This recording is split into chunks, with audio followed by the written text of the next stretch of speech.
এত সেজেগুজে সকালবেলা কোথায় চলে গিয়েছিলাম, কিন্তু যেখানে গিয়েছিলাম সেখানে কিন্তু এত সাউন্ড হচ্ছিল বলে আমি কিন্তু কোনো আওয়াজ দিতে পারিনি সেখানে।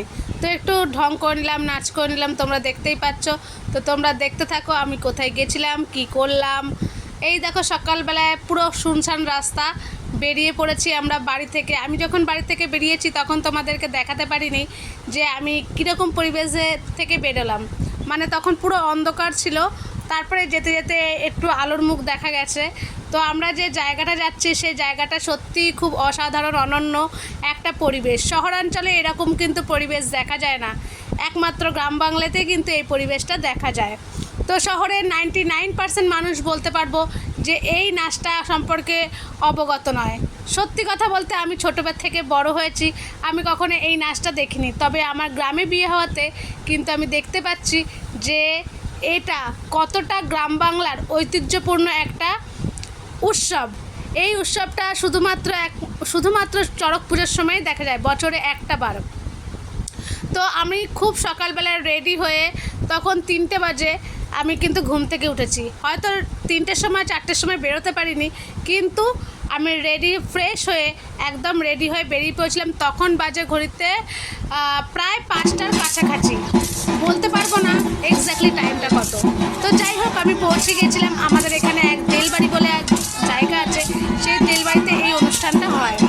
তো ভীষণ সুন্দর ঐতিহ্যপূর্ণ পরিবেশ। তো তোমাদেরকে আমি সাউন্ডটা দিতে পারলাম না, কেননা কোনো কপিরাইট যদি চলে আসে তাহলে কিন্তু খুব সমস্যা হতে পারে।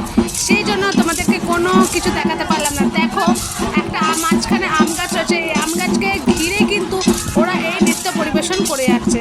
তো যাই হোক, ভীষণ সুন্দর পরিবেশ, আমার তো ভীষণ ভালো লাগে। আমি আরেকবার তোমাদের কাছে ছোট্ট করে একটা ক্লিপ দিলাম। দেখো আমরা দাঁড়িয়ে আছি, তা তোমাদের দাদারা দাঁড়িয়ে আছে। যে জায়গাটা দাঁড়িয়েছিলাম সেটা কিন্তু পুরো একদম ফাঁকা জায়গা, কোনো ভিড় ছিল না। কিন্তু দুর্ভাগ্যবশত সেই জায়গাটাকে আমাদের ছেড়ে দিতে হয়।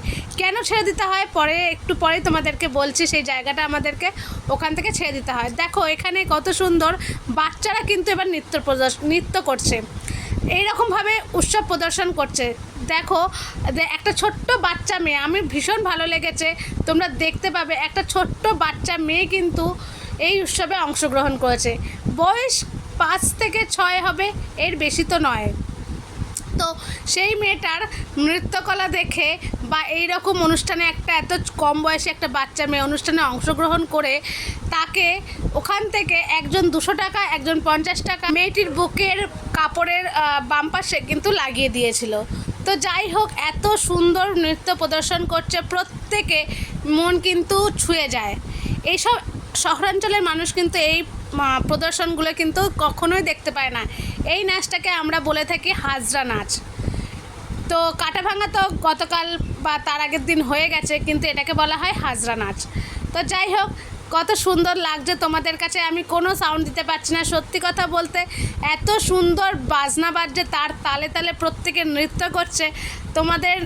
তোমরা না দেখলে বিশ্বাস করতে পারবে না। যাই হোক, আরেকটা অনুষ্ঠান তোমাদের সঙ্গে শেয়ার করলাম। দেখো এখানে সেজেছে, দেখো কত সুন্দর লাগছে। তোমরা শুধু এই নাচটা দেখতে থাকো আর কমেন্ট করে জানিও যে তোমাদের এই অনুষ্ঠানটা কেমন লাগছে। তো যাই হোক, যে কারণেই হোক, তোমাদের দাদার সঙ্গে আমাকে কিন্তু এখন বাড়ি চলে যেতে হচ্ছে। কেন বাড়ি গেছি, কী কারণে বাড়ি গেছি, এটা তোমাদেরকে আমি বলতে পারলাম না। তো ভালো লাগলে ভিডিওটা লাইক, কমেন্ট, শেয়ার